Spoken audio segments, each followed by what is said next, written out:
You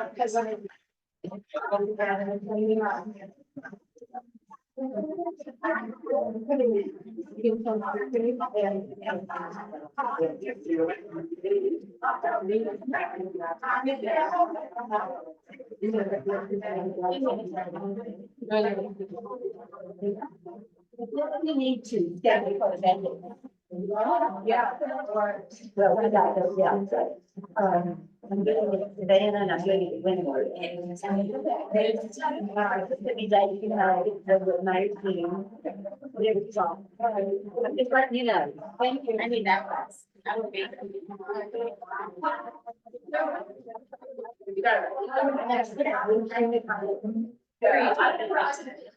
I know. I want to get the car.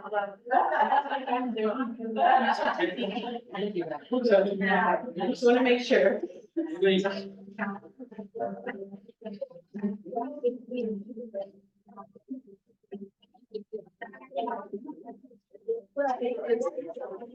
Yeah.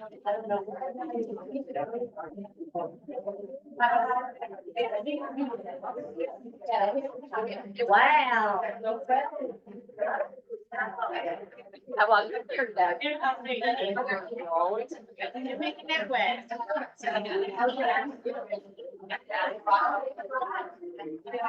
When you get up and talk about that day, just slide your video there.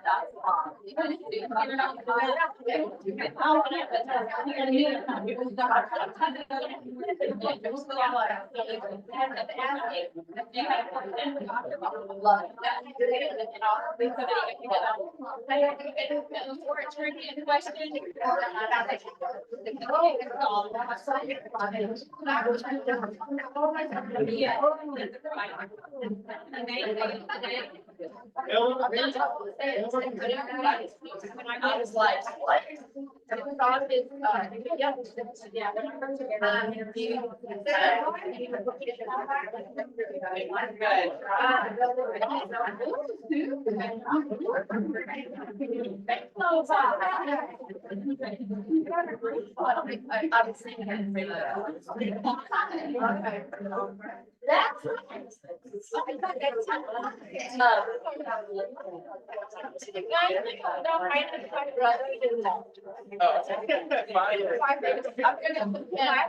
Okay, as soon as I'm stopped,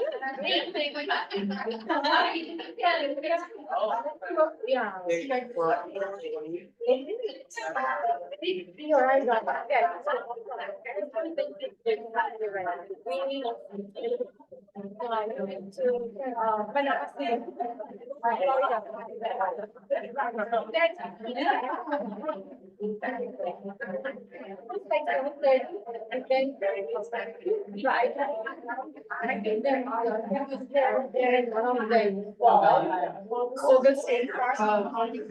And then I took them for the outbreak workshop. That sounds so busy.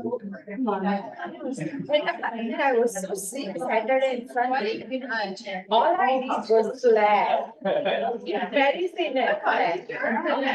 Last time. Finally, I'm like back to.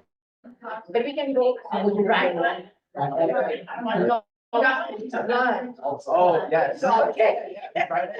Let's see how your schedule is fine, but I will come available on Friday. Saturday I open. How is it?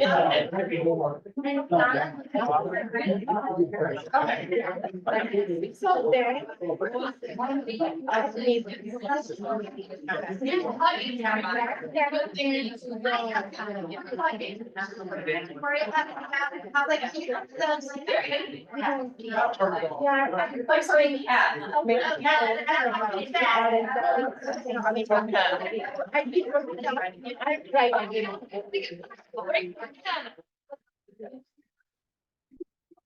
Keep trying to behave. Golly, I'm telling you. I need my records on having a sound. No, that was good. It's my favorite combo. Figure it out. There you go. I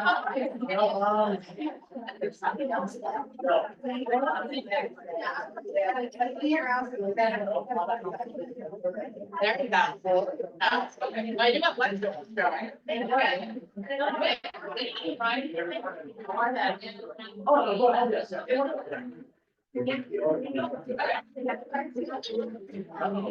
Sticky does, I like this. Hey,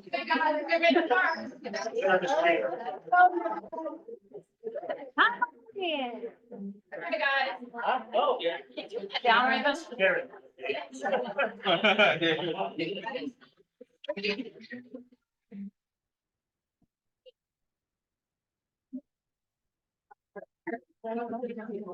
Right. I'm flickering your candy. Okay, guys, welcome. Did everybody get something to eat? Yeah? Is it good? I love to read. Good. Welcome to our team meeting. Happy Tuesday, April the 23rd. We are very, very glad that you are here. I feel like I'm at church and everybody's sitting in the back of the back of the pews. If we were in my church, they would probably tell you to move up and scoot in so we can get all the people in. But we are very glad that you are here. We are extremely grateful for all of you, especially Jimmy A there making his way down the aisle. I see you. Who is grateful for something today? Who has a gratitude that they would like to share? I'm grateful that you're here and you're feeling better. Thank goodness. Thank goodness. Hey guys, just grab a seat anywhere. Yes, sir, I'm Tom. grateful for you. Tom, and I'm grateful for you. We're grateful for each other. We truly are. Here, Tom, you even get a Rolo for that. You got it? Oh, girl, you on it. You're on it. Who else is grateful? Who else has had something wonderful happen that they're grateful for this week? You have so many gratitudes, you can't get them all in there. Yes, ma'am. My daughter got to law school in Virginia.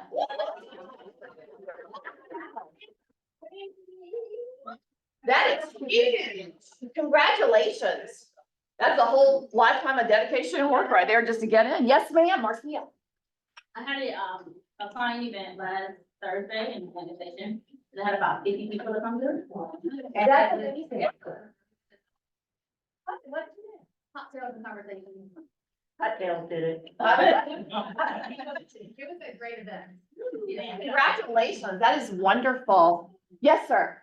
Some must be University Hollywood. Okay, that's. Anything else?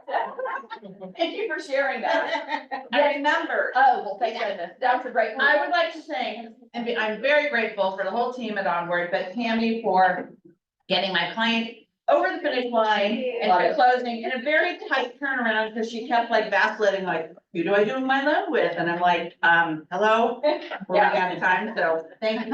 Thank you for sharing that. Thank you. You got one, Taylor? Thank you, Onward Mortgage, for all of that. I am grateful, that Doug officially passed his test and. We all are. Officially coming on board, and that's exciting. So even though he's not here today, next time he's there on Tuesday, I'll call him up. Thank All you. right. He's wonderful. So he's one of our new agents that Taylor and her mom introduced us to. Isaac is another one who is working on getting his real estate license. So we are grateful for all of you. Fantastic. Thank you guys for sharing that with us. Thank you for lunch, Michael and Gray. We appreciate it. Is Jake here? No, not Jake. I wouldn't be surprised if he showed up, but thank you to McMichael and Gray. Do we have anything from Onward today? I believe we do. Kathy just walked out. That tells you. Hey, Kat, you're up, baby. Our organization is up today, y'all. Okay. There you go. Please don't take a look at the screen. Anybody who has not yet seen the screen. So I just got back from Cancun and my husband said, let's go zip lining. I said, let's do it. He said, let's go upside down. I said, Okay, so that's what we do, but we thought it would be fun. We just want to remind you guys that the mortgage process and that entire thing can be uncomfortable, can have anxiety, but we're here to take that out for you. We're here to take that on for you and make sure that your clients are set, ready to go, that when we issue you a pre-approval letter or a pre-underwritten letter, we're gonna see you at the closing table. That's it. Love it. That picture was worth everything. They're like, "Oh, from now on, just send it." Okay? I know, right? Just contact your- Thank you, everybody. We need to do that. Thank you, guys. They really do a great job for us. So if you guys have an opportunity to throw some business their way, we would greatly appreciate it. Do we have anybody here from Michael and Gray today? I didn't see anybody. No, Not today. Yeah, she brought up food. Where is she? Yeah, let me go. No, when she comes in, we'll get her up here. That's fine. Yep, just fine. She knows. Okay, great. Kelly Lakenda, is not here today and neither is Tammy Dale. What's happening today, y'all? Y'all don't have to sit through all the vendors things today. Of the Alliance Partners. Where is she? Oh, she is here. Hey, I'll make sure you all were eating. We were thanking you for lunch and doing the whole thing and then, do you want to say a few words? Well, hi, for those who have not met me, I am the agent service representative for McMichael and Gray. My name is Jackie Reeves, so if you ever have any questions about closing, where you are, or, you know, need assistance with marketing, we are here to assist you at any time. Sorry, y'all, I was just like, it's food here, so I'm like, so, again, I'm always here. I'm usually here on Wednesdays, but if you ever need me, you can always email me at jreeves@mmg.law, Is okay? that information on the wall outside your Amy, office? our attorney who's not here this week, her information in the email address for you all's office, your dedicated email is on that wall as well. So you can always email that email address if you have any questions, comments, concerns, or you just want to say hi, okay? All right, so hope you all enjoy. Thank you. Thank you for being here on Tuesday. That's right, normal day, so we appreciate it. You're welcome. I don't think Derek is here from Equity today, but I know that Diana Devers is here. So come on. Tell us what you got today. Okay, so just a reminder for everyone that we are still doing our April flower seed packets. We showed you last week the version in a door hanger. I still also have a version in a mailing format, so come talk to me if you're interested in those. But I'm here to talk about our new item, which I am very excited to share for our new agents. And that is going to be, we are offering not one, but two new agent packages now. Now, we understand that as a new agent, it's a little overwhelming at times. You know you need to market yourself, you know you need to start having a conversation, but you just don't know exactly what you need. So that's why we started our Getting Started package that provides you with everything that we have seen works for new agents. That includes more business cards, more door hangers, things like that. We have also got our new listing. Again, it's so exciting when you get a new listing, but again, overwhelming. You have contracts, you have to work with your client. On top of it, you have all the marketing you need to do. So we again have tried to ease that burden and just offer a super simple package for you guys that checks off everything that again, we have seen work for agents in the past. So if you have any questions, yes. Thank you for that. Of course. So if you guys have any questions about it, let me know. Again, my name is Chandler. I also answer by Diane question for the girl in the purple shirt. So thank you I love guys. it. Thank you, sweetie. We love having you here. Thank you for bringing something every week. That is the real value add that we very much appreciate. So, Diana Devers, give them a call for any of your printing needs, your hotlines, anything like that. Miss Melba is here today. Good morning. So she is going to have, we're going to have a broker moment with Melba. So, good morning. As many of you know, I'm Melba Franklin. I'm Director of Broker Services for Georgia Legacy Group.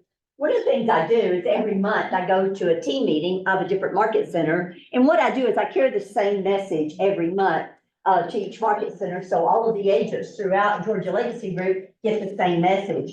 Your Tuesday for Melba to be there is always going to be the fourth Tuesday of the month. So this is the fourth Tuesday, so I'm here. So what I'm carrying with me to every team meeting in the month of April, is, did it go by quick or what? Yeah. Is regarding advertising. And the reason I'm doing this is every day, I am seeing arrows every day regarding Facebook advertising and regarding other advertising. Now, the Real Estate Commission we've gotten in trouble with one of our market centers about 2 years ago, and the agent did get in trouble relative to advertising. Now, the Real Estate Commission does not look at Facebook every day or pay attention to advertising. Who turns you in? That's correct. So it's Russian roulette. I don't know if they will or not, but they could. She did get in a little trouble. She had a fine and had an education class. So because I see errors every day, and because my message is trying to relate to you every month, things that are important to you, I want to do that. Some of you know, because I've told you before, the Georgia Real Estate Commission has a great newsletter. You can Google Georgia Real Estate Commission. When you get to their website, you can sign up for their newsletter. So I want to read you from 2 different newsletters, and then I'll explain to you what I mean. One of the newsletters was talking about tips on teams or groups of licensees in advertising. And the first thing it says, advertising includes all forms of media, printed and electronic. All advertising must include the name of the brokerage firm as registered with the commission, PS, parentheses. Keller Williams, it's not registered. It's Keller Williams Realty Consultants. Everybody understand? Okay, good. The advertising should avoid any confusion that would mislead the public to think a group or team is another or a different real estate firm.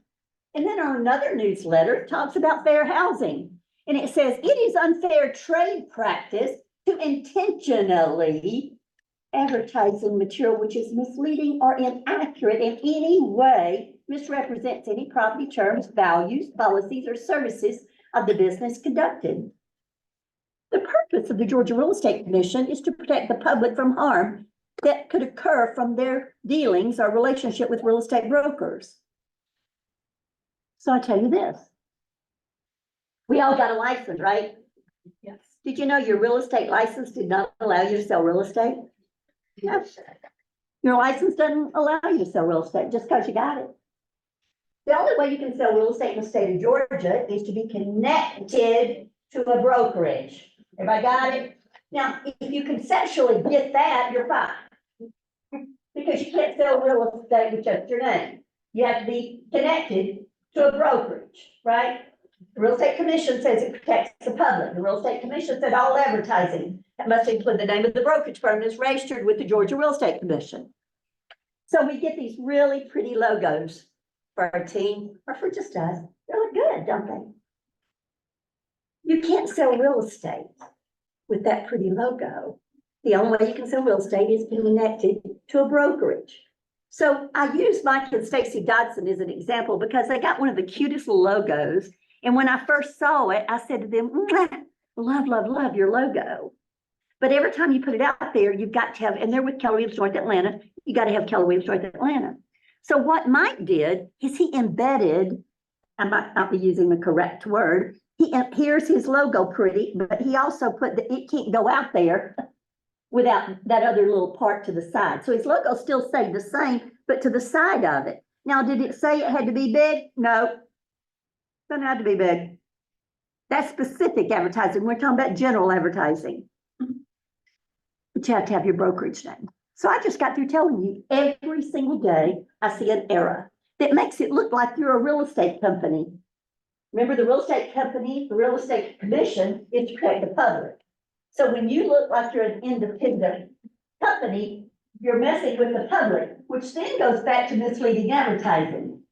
So it all ties together because it says you can't I never put anything out there that's misleading. Well, when you put that pretty name in your real estate and you don't put the brokerage company that you work with that allows you to sell real estate, then you're misleading the public.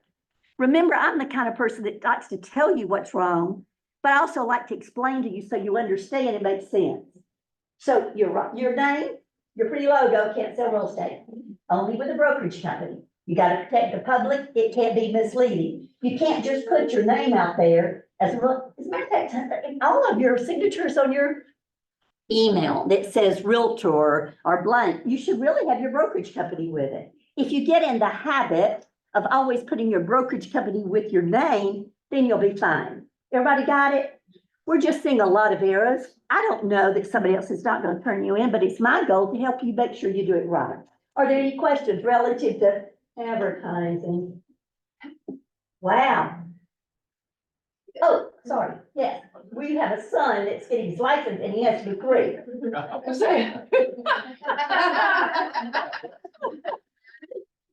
When you put in the, name with the language, can you use the KW, or just Keller? Yeah, a lot of people ask me that. I thought I said that a little bit ago, but I should have elaborated, so thank you for reminding me.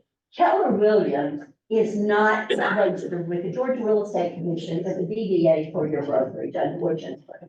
To be honest with you, well, if I say something, y'all say, Mel said. I'd rather have that than nothing, but that's not right. It has to be the brokerage firm that is registered with the Georgia Real Estate Commission, the DBA, and this office, and correct me if I'm wrong, it's Keller Williams Realty Consultants. Yes, ma'am. And that's the name you have to have. Okay, so in other words, every time you advertise something, you have to have Keller Williams Realty Consultants, period, door slam, bar none, that's what it's supposed to be. We always like to put Keller Williams, but really and truly, that's not registered with the Real Estate Commission. I fall over a chair. It's not registered with the Real Estate Commission, the DBA for this office, because obviously there's a lot of Keller Williams, and so you can't do that. Now, I want to say this about that. Melba. Blah, blah, blah, blah, regarding other states and signs.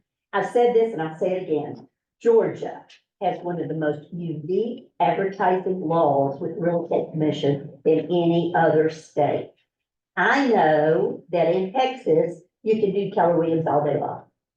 Don't ask me why. We live in Georgia. We have to abide by Georgia law. So Georgia law relative to advertising is very specific and very clear and very different than it is in other states. So I can only tell you about Georgia. Any other questions? Yes, Fiona I Jane. have one, when I am posting, say Taylor has a listing, I'm posting her open house. And I slap it all over social media. Do I have to write? You had his listing? No, No. To be listed by Taylor. no, you do not. Why? Does anybody know the answer? Why? Why? Because it's actually Keller Williams. Boom. Boom. Boom. Boom. Boom. Right, boom, all finished. You go. Every listing that you take is not yours. It's the brokerage, right? So when Fiona Jane has an open house for another agent in this market center, she can do that. Good answer. Good question. A lot of No, people but ask that. what if I'm on Facebook and I want to feature a home that another brokerage has listing? How would I go about doing that? What do you think, Robin? Well, if it's not the same broker, it's not your listing. You would have to say who it's listed by. You would, and you need to And- call them and get permission. Now, let's be honest. If you call me, you have a lot more friends different than I do you not? So you advertising my listing could be a benefit, so but you always need to get permission. You can't advertise listings without a signed agreement. In this office, you can advertise your office agreement because it's a signed agreement with Keller Williams Realty Consultants. Everybody got it? Did I say that right again? Yes, but if you're gonna do another company, then you need to get their permission because you don't have a signed listing. And then you need to make sure it's noted by them. Yes, Since we have the 3 offices, does it have? a good question. Does it have, does that mean this office or? can it No. be 3? Even though Georgia Legacy Group had 4 offices in Georgia, I got it. I'm leaving for Savannah this weekend, so I got it, understand. However, they're independent. So the answer, they have different license number with the Real Estate Commission, they're individual. So the answer is no, you have to do that. You don't, just because when you list something in this office, it's with this office. When you list something, it's not with Georgia Legacy Group. And so if I did that with a house or agent out of that office. I would just put on there, make sure that you put. What's the phone number that we need to have to send, be able to do this for another office? You know, the our phone number? There's not one. There's not one. Just an email or It took me a minute, see, but there's not a form for that. Okay. if you want to have an open house. Yeah. If you want to have an open house for another office, you just get their permission. So having a text is okay? Yeah, I mean, there's no law here. Yeah, there's not a law or anything, just, call them up, say, can I have an open house at your thing? And they say, yes. Now, I'll be honest with you. Oh, God, I don't want to go here. Come on, Melba. If another agent calls me from another real estate company to have my house open, no. They can, but they have to get permission. I'm gonna say no. Why? Because there are too many agents in this office and with Georgia Legacy Group to give the opportunity to have an open house. I don't need, just because you live in the subdivision. No, I'm not gonna do that. Now, you can if you give them permission, but I'm not gonna do that. Now, let me say it vice versa. Let's say that, you wanna have somebody else house listed or open or you gotta get their permission, and the likelihood that they're gonna get your permission is very nil. Outside I would not do that, that's just not something I would do. You can ask. Good question. Thank you for allowing me to be here, and, Melba. I want to thank you, Melba. oh, okay. Before you leave, can we talk about this real quick while we got you here? That we're having. Oh, I don't know the day, I did it yesterday, so whatever the date, Friday the 10th, from 10 to 11. I am going to, all of our offices do Ignite. Ignite has been approved by the Georgia Real Estate Commission for a post-license course, and we're always looking for instructors. So if you're thinking, now listen. Just because you attend this meeting doesn't mean you're gonna be an instructor. You're just coming to listen. Everybody got it? So there's no commitment that you have to be a teacher or you want to be an instructor. Just come and attend and listen to what we do and how we do it. And then if you decide, and during this class, I will not ask you if you want to instruct. You will leave and send me an email because nobody's put on the spot in the class and nobody says out loud that they want to do it. So if you're just interested, what is it like to be an instructor? I'm interested. I might not want to do it. I just want to hear. So this class is about an hour and it'll be on May the 10th that it's going to be here. And so if you're interested in coming to that, you just want to see about it, that would be great. We've had some really good results in some of our offices regarding Ignite and the instructors, and we're doing real well. And so we're just always looking for new bodies. New people who want the opportunity to love. This is great for people who want to do train the presenter. Stand up, Raven. No, for people who want to do train the presenter, this is a great way to get the Excellent. experience. And like Excellent. Melba said, you're not required after this, there's no obligation. No. Melba, if they've done this class with you before, do they need to come again because there's new stuff? or- Yeah, well, I would like that. We've done this at all of our market centers, and if they have been a past instructor, they come again just to listen to what's going on and what they can learn better. So I do encourage, if you've already been an instructor, to come to this class as well. I really would appreciate it. It just helps all of us when we're there. So if you taught the class before, you can come. We'd appreciate it. There's always new stuff and new things, and I will be bringing, anyway, just come if you can. Thank you. Thank you, Melba. Thank you, Melba. We appreciate you.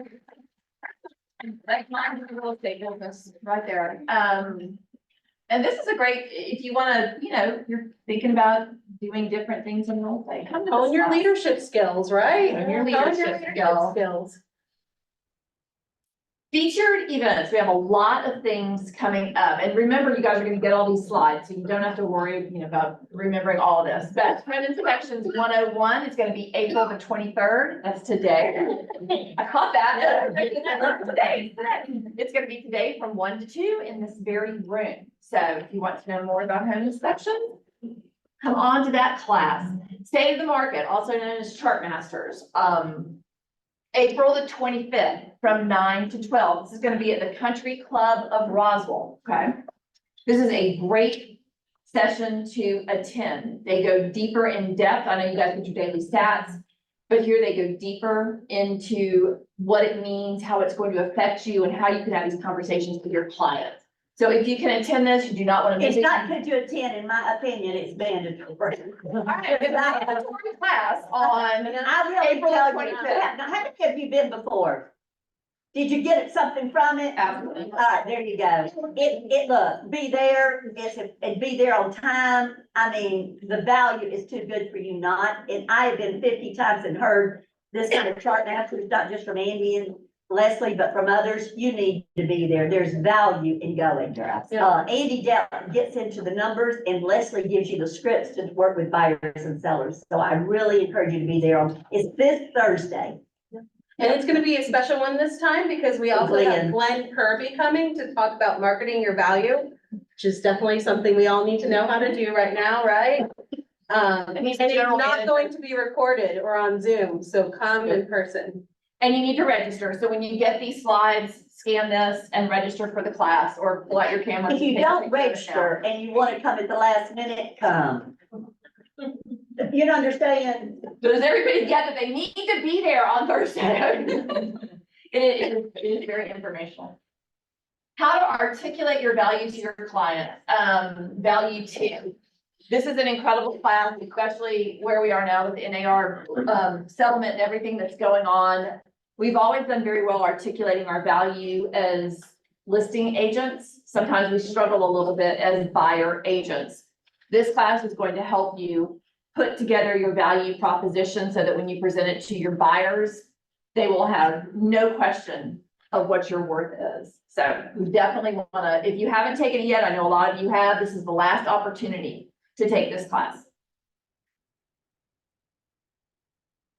Book your buyers, consultation workshop by our very own Alicia is gonna be, what, baby? No, Okay, Monday, April the 29th from 10 to 11. So this is yet another class that's going to help you put together your buyer presentation. We all need to have a buyer presentation ready to go.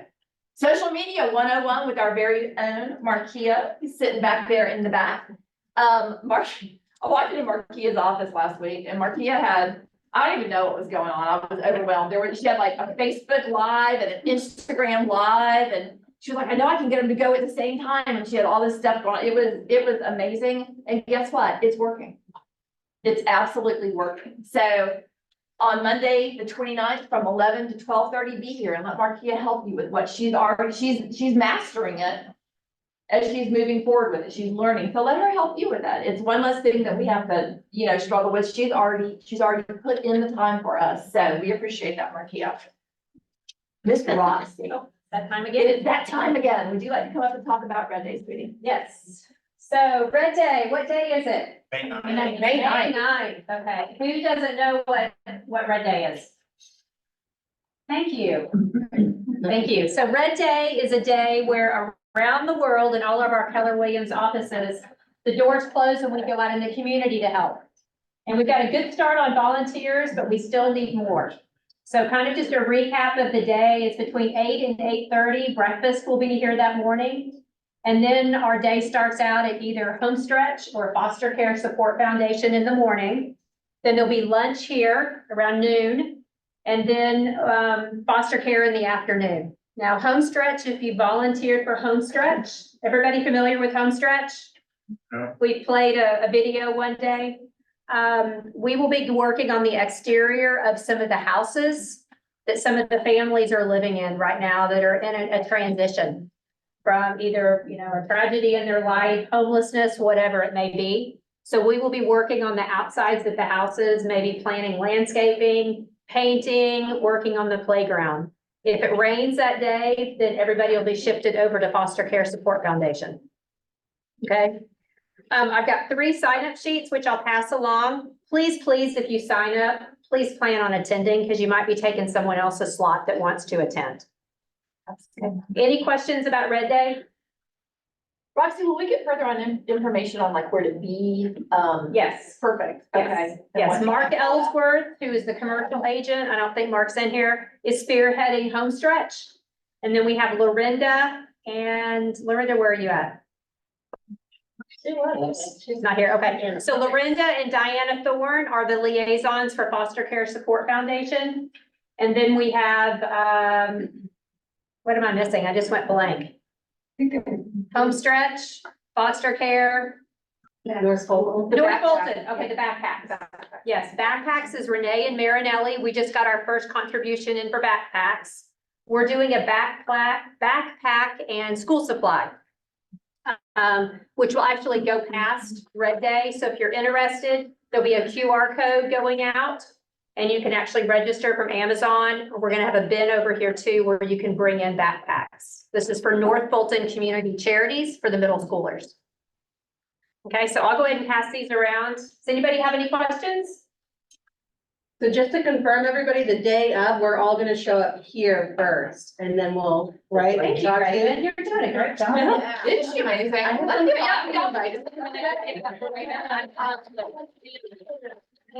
A lifesaver, so many levels. Yes. What time here? It depends on what time you signed up for. I believe that there are two starting at 9. Breakfast will be here between 8 and 8:30. Thank you. Yes, sir. Roxy, I've got a Red Day video. Do you want to share that or do you?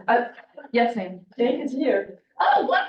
Here you are. Would you like to come up and say? Sure. Well, hang on one second. Let me Okay. get through this and then we'll We'll save it for next week. You want to save it for next week? Okay. Do you want to come up and say a few things Sure. first and then gotta come back up and introduce our special guest? Of course, yeah. Sorry, guys, I took a wrong turn. I'm Jake Kaplan. I'm a closing attorney with McMichael and Gray. I always want to point out just a tip that I think is important. And the tip I'm going to stress today is about getting a survey. I always think it's the best practice to get a survey. I know we don't like to throw any uncertainty into the closing process. But surveys can save your clients major headaches, right? They can discover encroachments. They can discover even a house is built onto your property. In new construction, you should always get a survey. I had a case once where somebody got a survey and a pool was built into the public right of way of Georgia 400, right? And I'm not talking about, a rinky-dink pool. I'm talking about like the Playboy Mansion pool, like a grotto, waterfalls, the whole 9 yards. And, Who was stuffed up in the corner? the other reason that you should get a survey besides discovering issues is it can create a leverage point for you later in your contract period. The GAR contract says that. You're fine. GAR contract says that if a seller is unable to convey title subject to only the standard exceptions, then a buyer does not have to proceed with closing, right? If you do a survey of 100 properties here in Atlanta, the Atlanta area, you're probably going to see some kind of survey matter on 90 of those properties, right?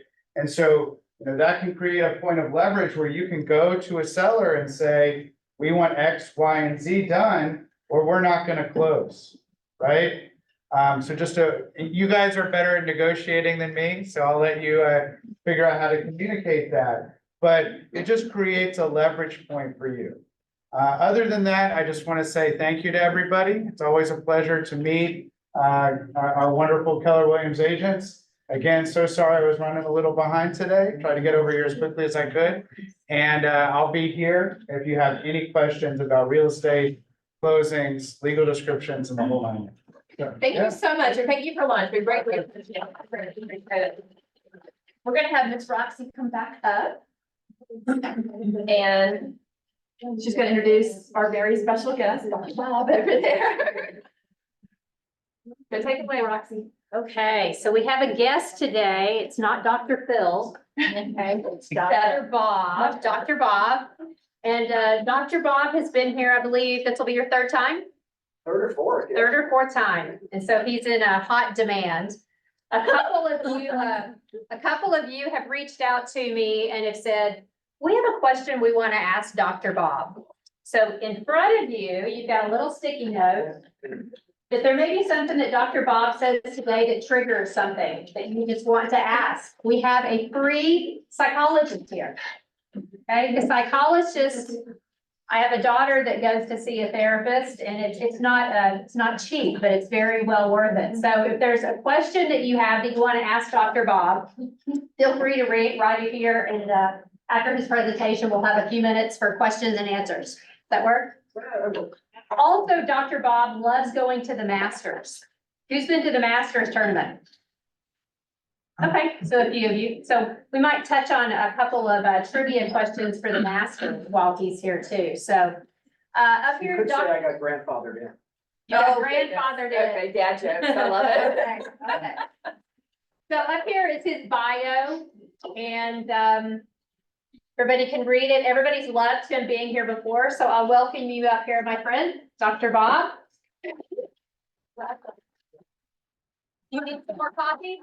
No, actually, but this is really good coffee, so if I start speaking kind of fast, we'll just decaffeinate. Melonade that, it's Melody's special brew. Yeah, it's really good, really good stuff, and I'm normally not one for flavored coffees, but this is kind of good. I may just have to take the whole pot when I leave and take it back to the office. So I'll let you go ahead and get started, Thank you. and then we'll save a few minutes at the end for a question. Very good. Absolutely, sounds Okay. wonderful. Okay. Thank you, Roxy.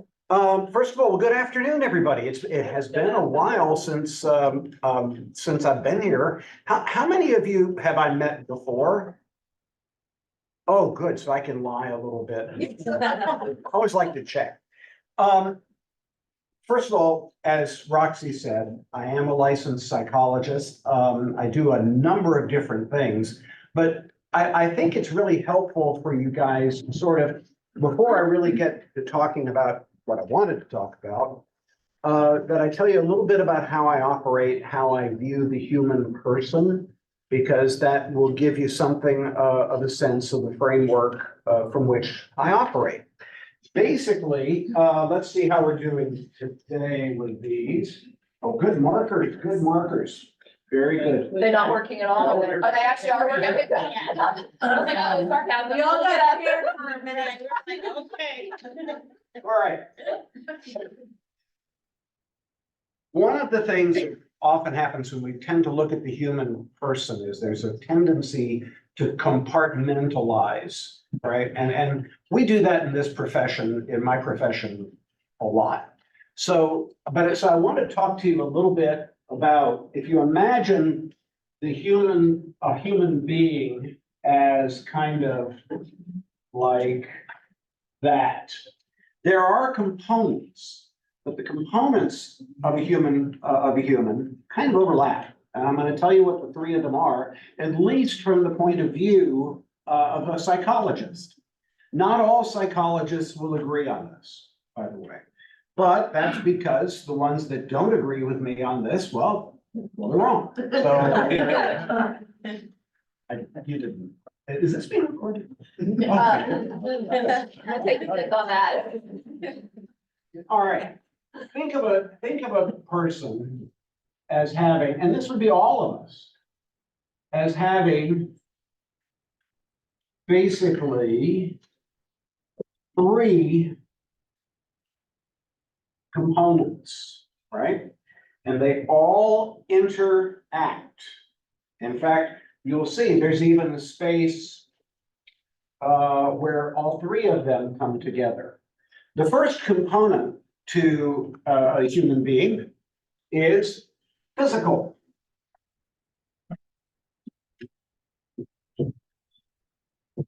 Physical. Now, there's a really simple reason for that. And the simple reason, well, what the most obvious reason as to why the physical would be an important component of a person? That's what we see. Because what? That's what we see at first. What we see, yeah, well, another way to say that would be is we all have a body. That's right. And our bodies are a very, very important part of who we are. Even more to the point, there are two parts of our body that are incredibly important from a psychological point of view. One is, of course, the brain, right? And the other is the gut. And they are connected by a thing called the vagus nerve, or the vagus nervous system, to be precise. But anyway, so that would be the physical. The second part, equally important, is the psychological.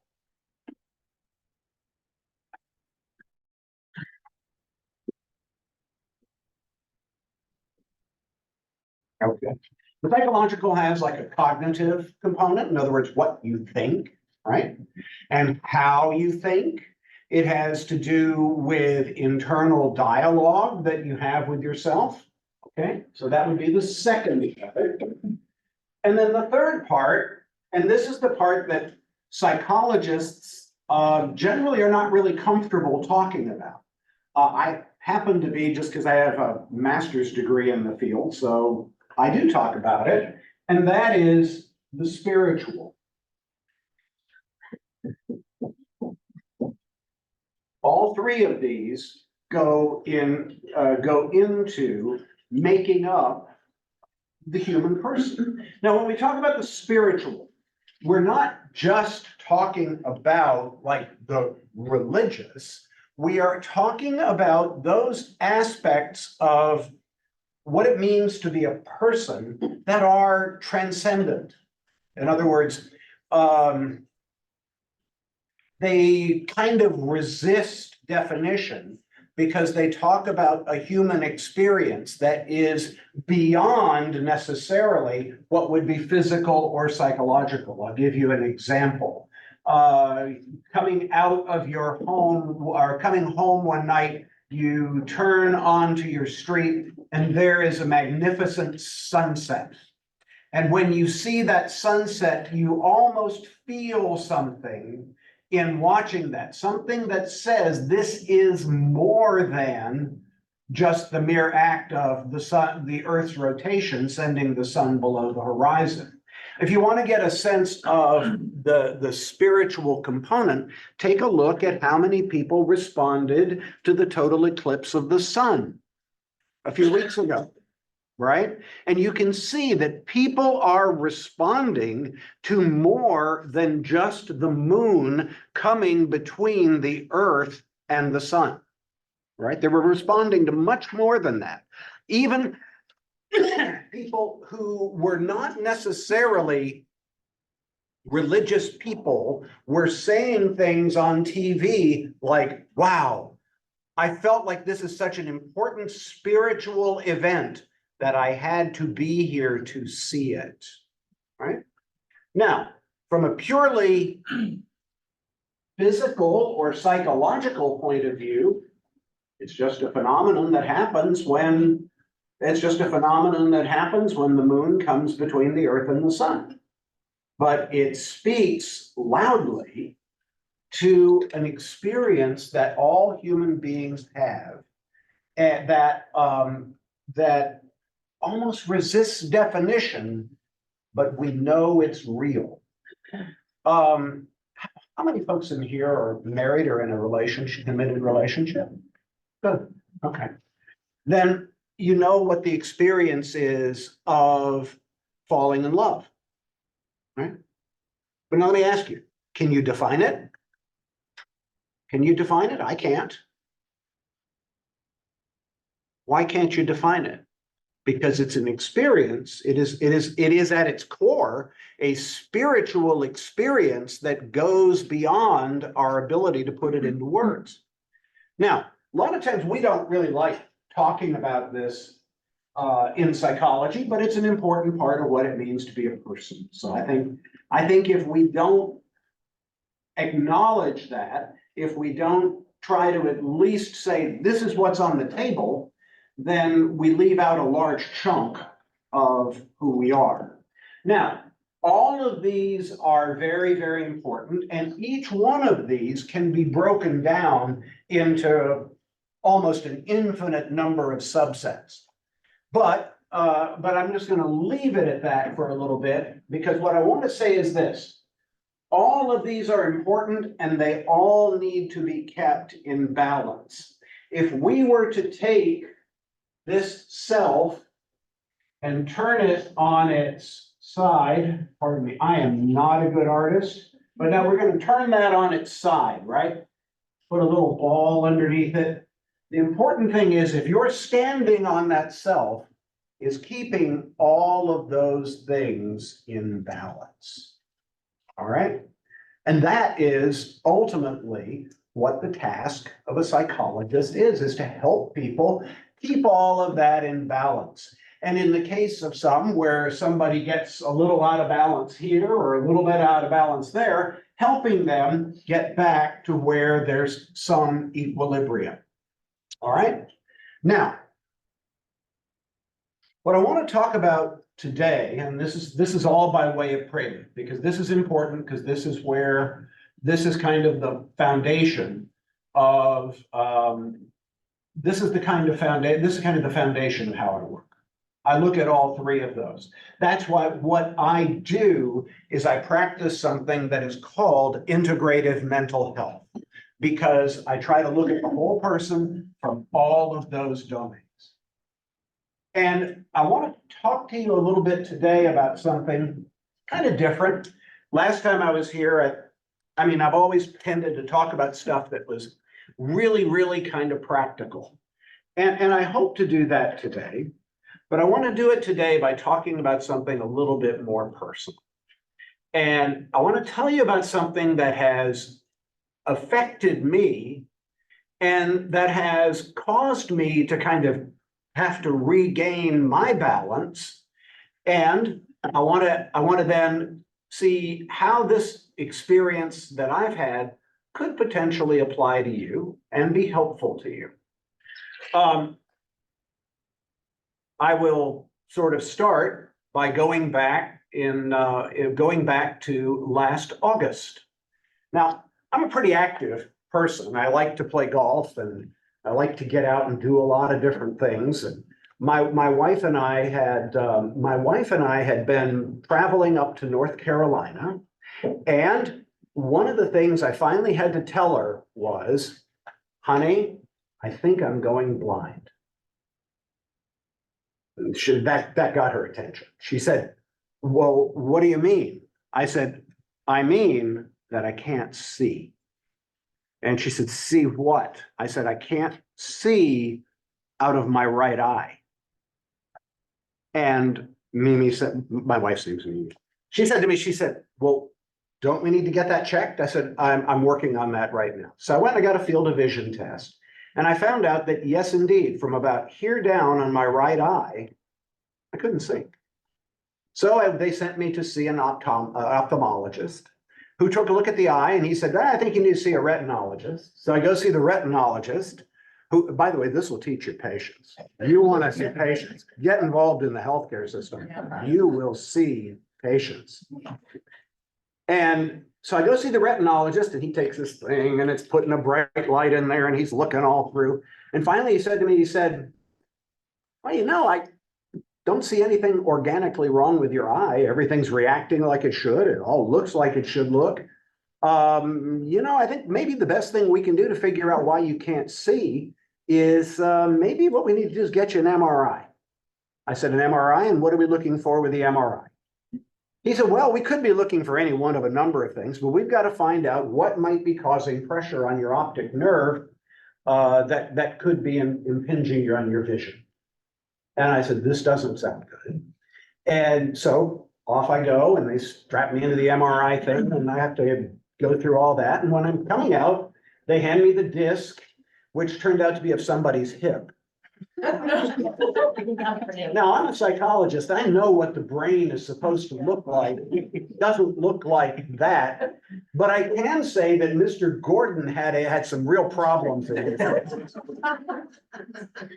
So I go back in and I said, I go back in the next day and I said, you may want this disc back. It's not mine. And they said, oh, we'll get you the right disc. And oh, by the way, here's the report. So I go out to the car, I got the disc, I got the report, I open up the report, and I'm reading through the report, and it said, blah, blah, blah, blah, blah, blah, blah, blah, blah. This patient appears to have a 2.6 by 2.1 by 1.6 lesion that is impinging upon the right optic nerve. And I'm like, okay, that's fine. And then I thought, wait a minute. A lesion? That's medical talk for a tumor. And I was like, and this thing now is about the size of a golf ball. Now, remember, I said I like to play golf, so I thought that's kind of appropriate. That's kind of appropriate. Anyway, so it said this is consistent with the pituitary macroadenoma. Now, to make a long story short, this sent me on a months-long process with endocrinologists and medications and all this other stuff that finally landed me in Northside Forsyth Hospital in January to get that tumor removed by a neurosurgeon. Now, I will tell you that when I was examining things on my bucket list, brain surgery was never one of the items on it. But I was glad to say that I got done. This was done on Thursday, the 18th.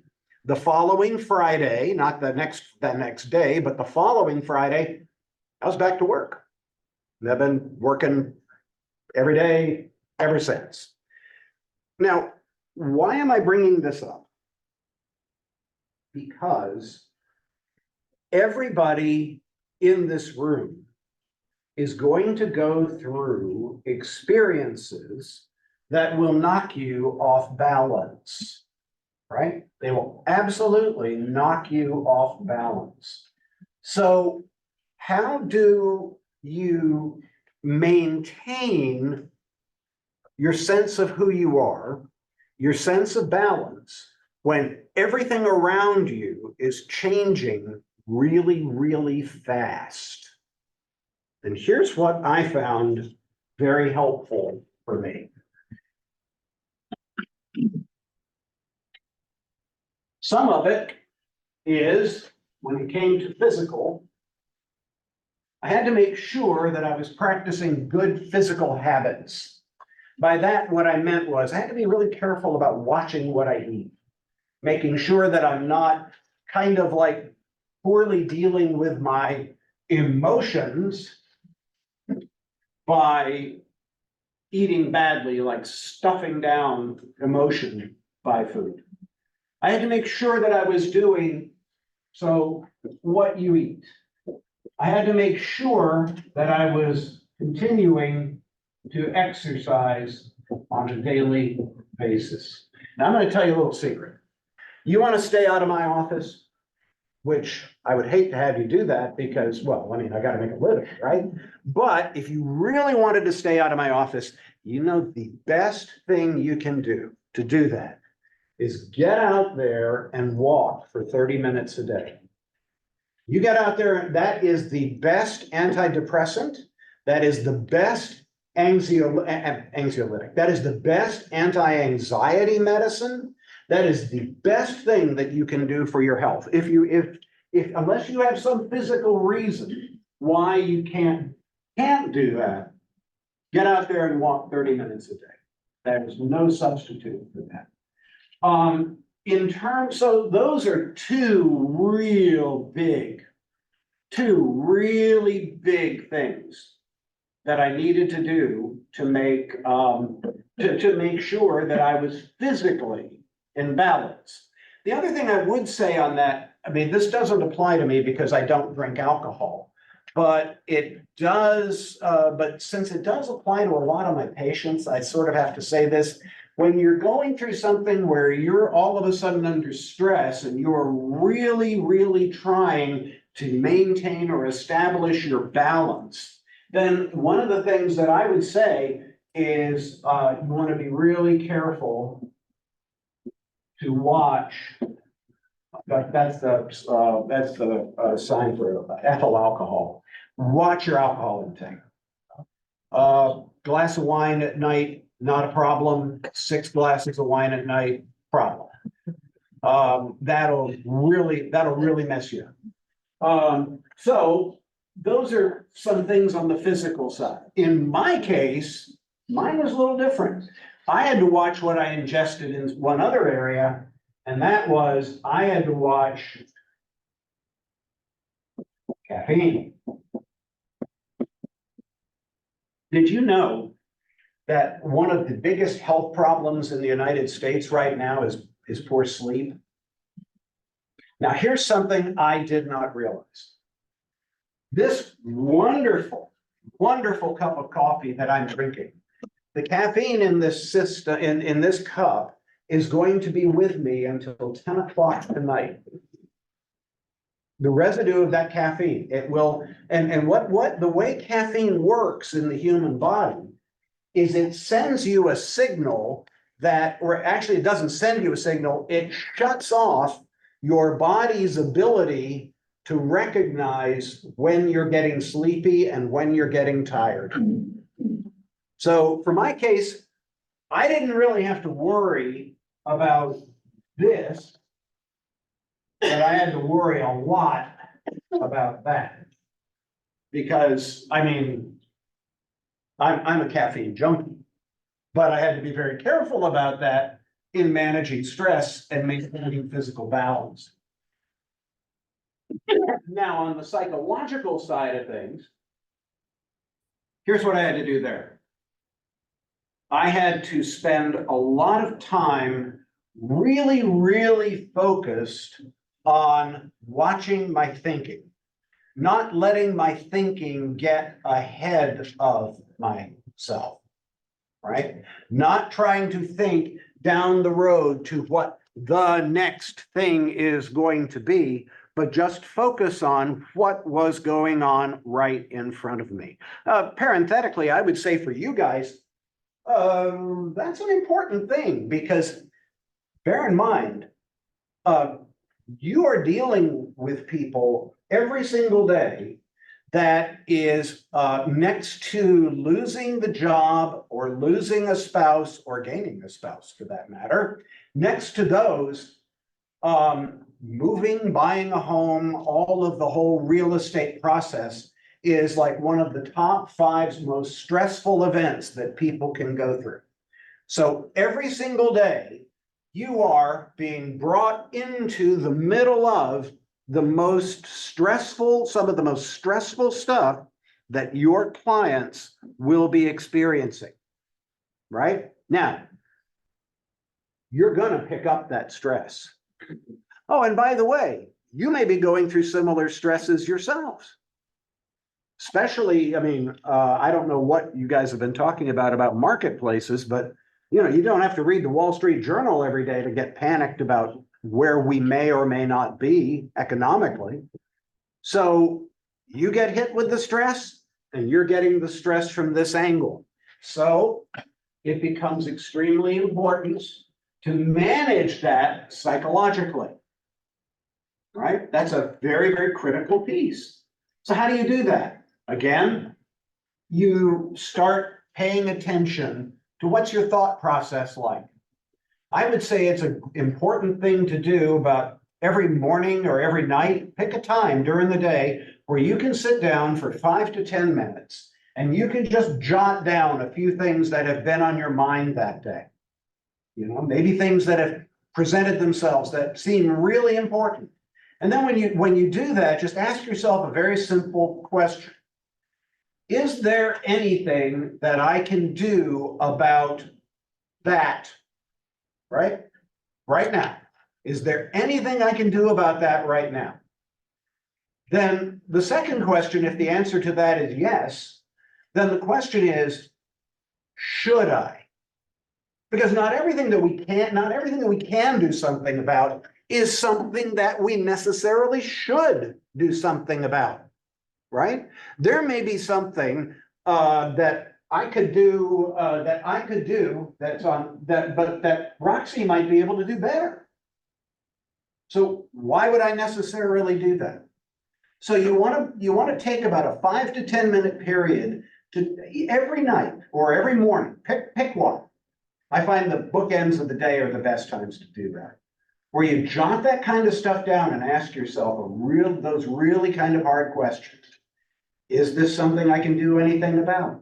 Should I do anything about it? And then the third question is, if I should, do I have to do it now? Right? In other words, get some order and get some control over what's going on in this thing. The more you psychologically manage yourself well, the better position you will be in to help your clients when they are under tremendous stress. I mean, I'll tell you what, I remember going through the house buying process. Holy cow. My wife and I, we've got a great relationship. I love my wife. I mean, you know, she loves me. She loves me. You know, I can tell she loves me. My wife is a registered nurse and she could kill me in my sleep. Not leave a mark. And, you know, in fact, I remember when we were dating, I said to her, I said, you know, you really are fantastic. I am so glad you're in my life. This is really great. I said, but you know, told her, but you know, I've been through a divorce and it was the most painful, difficult experience I've ever been through in my life. So, I mean, if you get to a point where you just don't love me anymore, you're just gonna have to kill me because I can't go through this again. And she looks at me and she goes, okay.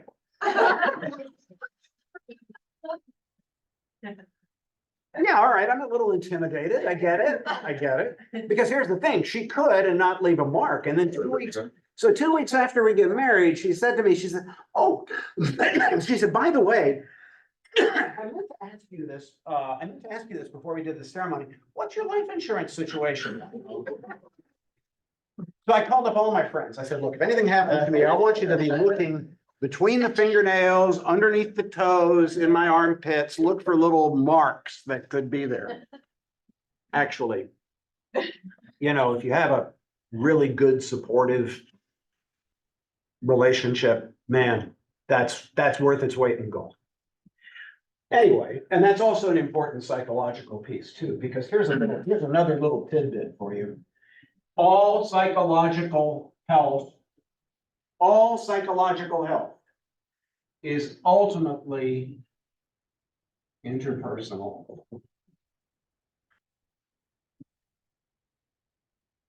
I'm gonna run out of space. There we go. Interpersonal. It's all interpersonal. It all has to do with relationships that you have with other people.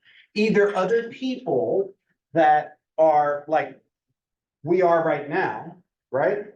Or the images and the internalizations of other people who are significant to us that we kind of carry around in our heads all the time. It's all interpersonal, right? So I say that's really important.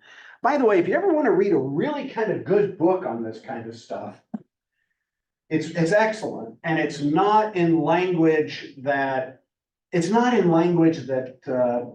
mean, it's written like a normal human being, okay? The title of the book is called The Courage, isn't my writing great? To be disliked.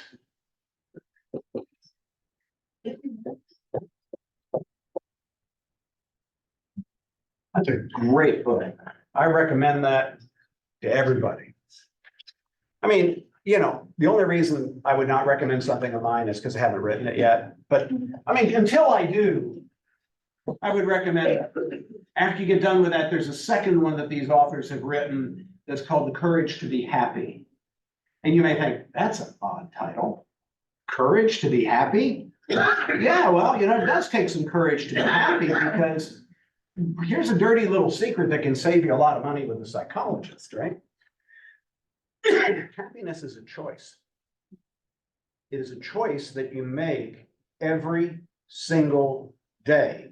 And in fact, it is a choice that you make many, many times in the day. And the other secret is there are always reasons to not be happy. Now, but at any rate, start with The Courage to be Disliked, go with The Courage to be Happy. They're both really good books. They were written by some Japanese guys and it got translated to English a few years back. Basically, it takes the writings of a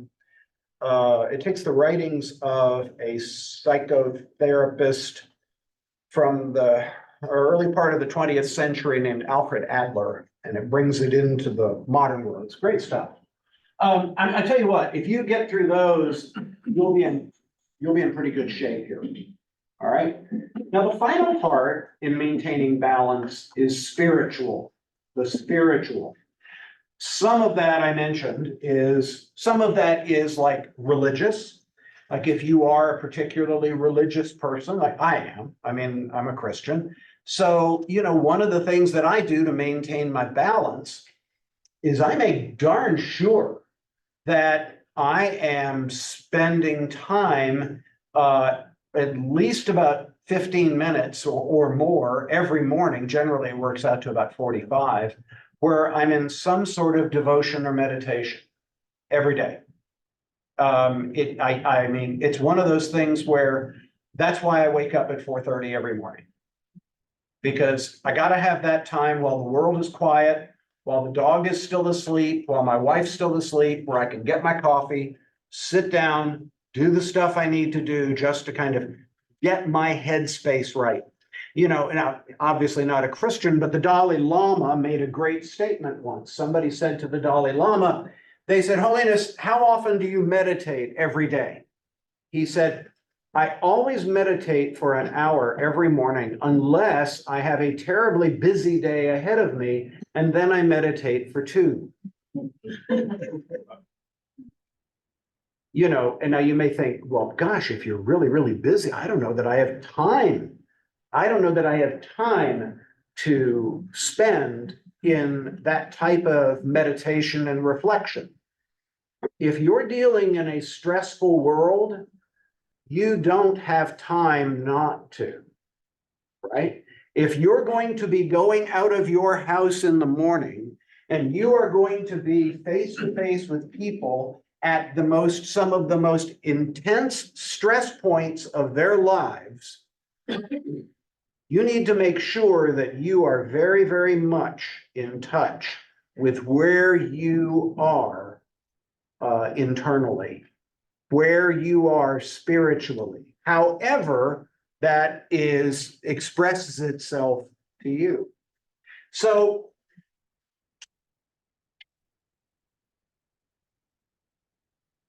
I'll just say quiet time. I almost put down QT, but then that means you might want to spend your time at the gas station. Free caffeine refills? Well, there you are, yeah. You know, when I remember once years ago, I remember I'd gone to my doctor and the doctor said, your blood pressure's a little high, you got a little tremor, and I'm kind of worried about you. And I said, I appreciate that. He said, how much coffee do you drink? I said, I'm only drinking 3 cups a day. And finally he looked at me and he said, how big are the cups? I said, well, you know those big 20-ounce containers from QT? He says, so basically you're telling me you're drinking a pot of coffee a day. That's what you're telling me, right? I said, well, I mean, you want to put it that way. How much should I be drinking a day? He said, oh, I think maybe 2 cups in the morning. I said, okay, so like 2 of the, no, he said, not 2 of the those mugs, 2 cups, like 8-ounce cups of coffee in the morning. Well, this is number 3. So I'm actually doing better. I'm doing better. Now, balance. It's important for you internally. It's going to be important for you within your homes. It's going to be important, especially with your clients. And I can just assure you, as I learned the hard way over the last 7 or 8 months, because I realized something, you can get out of balance and not realize that you're there. So the more you work on watching all of the physical side, making sure you're taking care of your spirit, and looking at your thinking and your interpersonal relationships, the more you work to keep that in balance. It's like anything else. The more you invest in this process, the better the payoff, not necessarily in terms of your checking account, but certainly in terms of your internal sense of yourself and your happiness as a person. And that does have ripples that goes to your relationships, that goes to your family, that goes to your community, it goes to your clients. You know, I think that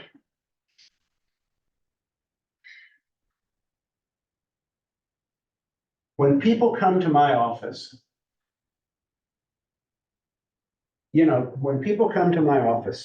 first thing I always look at is which one of these is not right, not where it needs to be.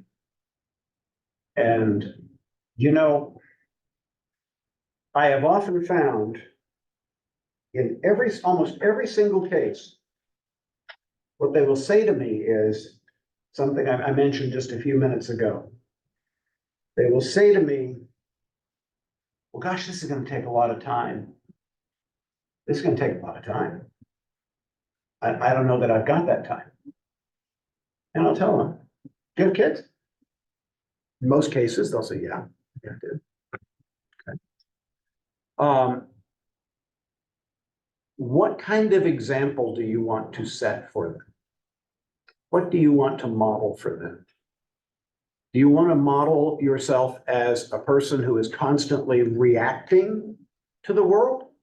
Or do you want to respond, to model for your kids a response to the world that is interactive, that is proactive, not necessarily reactive, but proactive? That's why this balance is really, really important. And I put that in the context of the journey I've been on, because to be honest, I've had to go back and look in my own life at, okay, where have I gotten out of balance? Because I have. And so I would submit to you that if you're examining your own life in light of that, you'll find some spots where you can probably shore up and make some improvement, just like I have. And it doesn't necessarily require being in the office of somebody like me. There are tons of really good resources that are out there. There are books like the one I mentioned. There are websites. There are all sorts of places. We live in a world now where the available information for our well-being is almost limitless. The most stressful thing frequently nowadays can be, how do we limit it to a meaningful number, right? So on that note, let me just open this up for anybody that has any questions that they may have put on their anything. I have a Question? Yes, sir.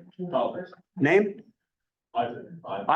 Isaac? Yes. Hey, I'm Bob. I think I can recognize what you're saying. Could you say that this is to go along with the four principles of focus, discipline, promise, focus and discipline, fitness and achieve, fitness and nutrition. So focus and discipline is promising achievement, while fitness and nutrition is bound by its allegiance. But the ability to attain this is to, as to your point, through fortune and misfortune, is to remain pure, free of burden, patient yet vigilant. Else, otherwise, you're going to lose that emotional balance. I think that's really well said. And I think in some ways it's kind of, that is so well said, I just wish I'd said it. Yes, that is really good. Yes. In fact, here.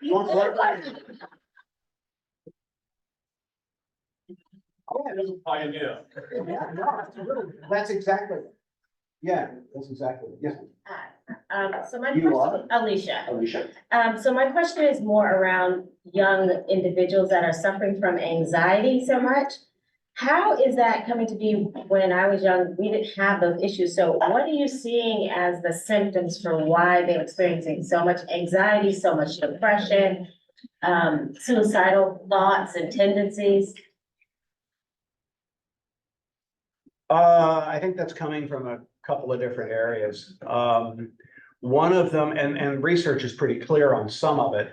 I think one of the most damaging things that we have done for our young people are these things right here. There is a great psychology professor from, I believe from NYU, named Jonathan Haidt, Haidt. And he has written a whole host of things about, in fact, he's just published a book on anxiety in children. And one of the things that he said is that really children should not have probably smartphones and certainly not social media, because social media is incredibly damaging to children until they're at least 17 years old. That prior to that, they don't have the development of their brains enough to really deal with the bombardment of stimuli that comes from these things. And I hate to say it, I think that's right. I think the other thing that has contributed to that is over the last few years, We have isolated our children because of the pandemic. And we are now kind of reaping the whirlwind of that. You see anxiety and depression, I think, in super young kids because we did one other thing.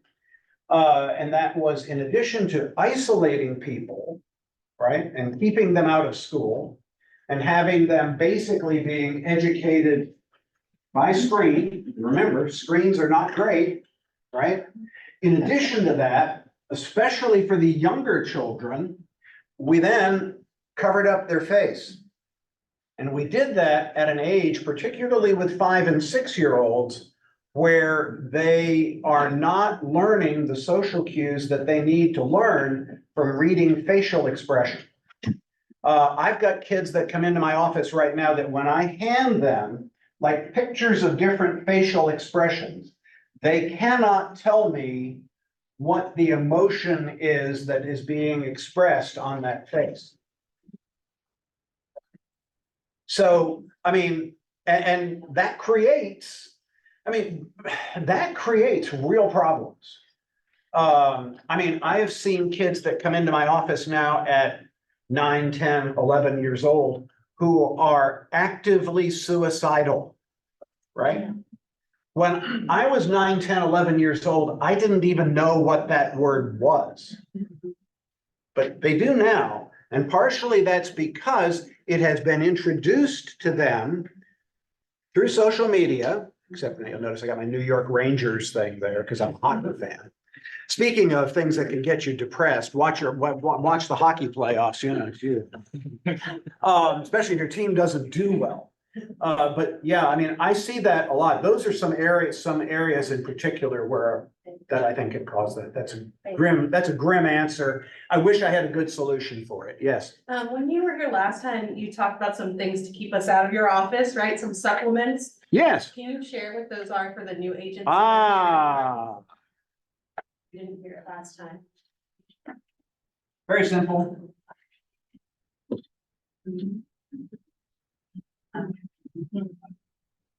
BCDE, B12, B1, Super B complex, vitamin C, D3, and make sure that when you're talking about D3, you're talking about 5,000 to 10,000 IU a day, and about 450 milligrams of vitamin E every day. Good for your body, really good for your body, and good for your stress management. If you really want to get adventurous, go and buy a bottle of Carlson's cod liver oil and take 2 tablespoons of that a day. Now, I don't know if that really helps your mood or if you're so grateful when you're done, you're just happy. But it is good for you. It is really good for you. I had a couple of, yes. A couple questions. One, what you mentioned, supplements, what about Rhodiola, or ashwagandha? Ashwagandha is generally good. I don't know so much about the others. I know some with ashwagandha. That's actually good if you tend to be a little bit anxious. But a better one to deal with anxiety is practice some meditation techniques, about 20 minutes a day. The other question. But ashwagandha is good, yeah. The other question is a statement, well, question for you, because we are at that point in information overload. I feel overloaded all the time and what direction to go and so distracted. So that's where we are with our young people today. I mean, those are problems that we know about, but what are some of the solutions as far as what are people, professionals like you, what should we be saying to the younger people? What should we be doing for the younger people to help them? Because it's so much, it is overwhelming. Best thing I think we can do for our young people, especially for our children and grandchildren in some cases, I think the best thing we can do is model a healthy lifestyle for them. And one of the ways that we can do that, like this thing really can take charge of your life, right? One of the things I would say to do on these, okay? Turn off notifications, right? Turn off notifications. You do not need to get a ding every single time Facebook posts an update to your page, right? Or some of the comments. In terms of email, turn off notifications except for Roxy's, right? Thank you. Yes. Do you know, seriously, the reason why is this? Let's say I'm sitting here and I've got my phone in my pocket and it vibrates or it rings. And I immediately take it out and look and say, oh, I've got a new Gmail. So I go look at my email. Oh, that's my wife. Actually, that is my wife. And I go look at that. What have I just done? Not so much a distraction. Let's just think about it psychologically. Do you, everybody remember a guy named Pavlov? Ring, ring the bell, spray the powder, ring the bell, and they react to it. I have just conditioned myself to spend time in here. In other words, I am now reacting to a stimulus rather than dealing with this proactively. I check my email 3 times a day. When I wake up in the morning, I check it again, like I'll be leaving here in just a few minutes. When I get to the office at about 1, I'll take a look at it at 1, and then I'll check it again about an hour before I go to bed. And then the other thing that I always suggest to do is set a feature, like, I don't know if you guys are Android people or iPhone people, but they all have this feature. Set a do not disturb. Set do not disturb on your phone. And do you know, the only people that can get to me when do not disturb is on, you can adjust this, right? If my wife's not around, but she needs to reach me, she can reach me even if do not disturb is on. If my daughter needs me, she can get me like that. If my sisters need me, they can get me like that. Do you know, I even tell my patients, at 9 o'clock, my phone goes on do not disturb mode. So if you call me after 9, I'm not going to get it till the next morning, but I will call you as soon as I wake up at 4:30. And they normally are like, yeah, I mean, it's great. I mean, that's like, it could wait a little longer. I said, how about 5? They said, how about like 8? I was like, deal. But, in other words, be a little proactive about this thing so that you're not actually inadvertently using this to condition your behavior, right? And bear in mind, it's like, think about it. It's like with television. Television, like, let's take my clock here. All right, make this a clock. All right, 15-minute increments, right? In the hour. Did you know what television will do is their goal is to keep you from one 15-minute segment to another. If they can just keep you from 13 to 17, that means they get credit for you watching for 30 minutes.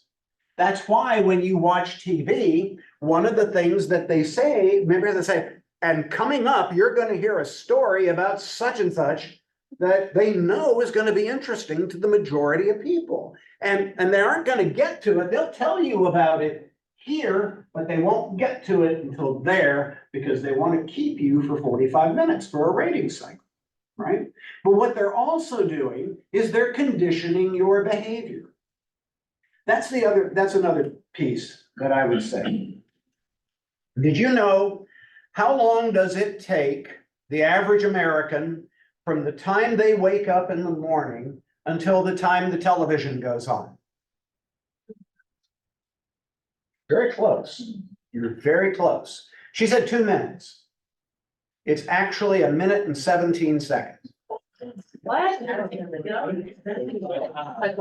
the average American. Yep, the TV is a constant companion. Now, here's an experiment sometime. Turn on the TV, go look at your favorite, I don't know, the favorite news channel. Any of them. Take your pick. Any of them. And don't listen to what they're saying. Listen to the tone of voice that they're using when they tell you what they're saying. Do they sound calm? Or do they sound anxious? If they sound anxious, why do they sound anxious? because they know that anxiety hits like a tuning fork in the human body. Like, I'll tell you a secret I learned a long time ago. I don't get my news in any other format than print media. Not newspaper. I hate the dirty newspapers, but I mean like a news sites where it's in words, because I want to control what's coming in here. It's part of how I keep my balance, right? The other thing is too, I mean, the world is always trying to get at you with very subtle shapers and messaging, basically trying to push you off balance. So control your notifications on your phone. Figure out, who do I really need to respond to? And when do I need to respond to that? It sort of goes back to is there anything I can do about this? Is there anything I should do about it? Do I have to do it now? That even applies to this device. As far as kids go, get them a flip phone. Compact, sorry. I just recently found out that some people can sleep instantly. They can just lay in bed and just start fall asleep. Yes, some can. Yeah, some can. Very few. Yeah, for me, it takes 30 minutes to like 2 hours to fall asleep. You're probably getting too much blue light. Blue light? Blue light blockers. Well, it doesn't matter. It's still coming in from the side. The average person takes, the average human being takes between 8 and 16 minutes to fall asleep. Now, that's the average person. But if you take a look at a standard deviation on that, it's pretty wide. So what that means is, that's not like a rifle shot number. That's a big number. It may be if you are, I would ask you what the quality of that sleep is like once you have fallen asleep. But the other thing is, if you're having trouble falling asleep, then there are a lot of materials out there on the subject of what's called sleep hygiene, right? Like, for example, one of the things that's important about sleep hygiene is having a predictable, regular bedtime, a predictable, regular time in which you wake up. Not using, generally, if you have a TV in the bedroom, get it out of there. The other thing that is very important to remember is, like, I know some people that will like go to their bedroom and they'll just get in the bed and they'll read, right? How do I say this? Bedrooms are made for only two purposes. Do I really need to elaborate on that? You're good. And so you get outside of either of those two purposes and you're using it for something for which it is not designed, and it will affect your sleep hygiene. Well, that was. Any masters questions? Thank you so much. That was absolutely amazing. Glad to do it. And Always so good to see you. helpful. And we appreciate it so much. And we all need that from time to time. We need to take care of ourselves so that we can take care of our clients. And that's Melody's coffee in it. Melody's coffee. So Melody's coffee is the bomb. Does anybody have any questions? And I will, or you, maybe your friend has a question? Take them up and go to it later. Questions for a friend? Oh, I'm gonna put this back. Okay. This is a good one. Thank you so much. We appreciate you. Thank you. I get a round of applause.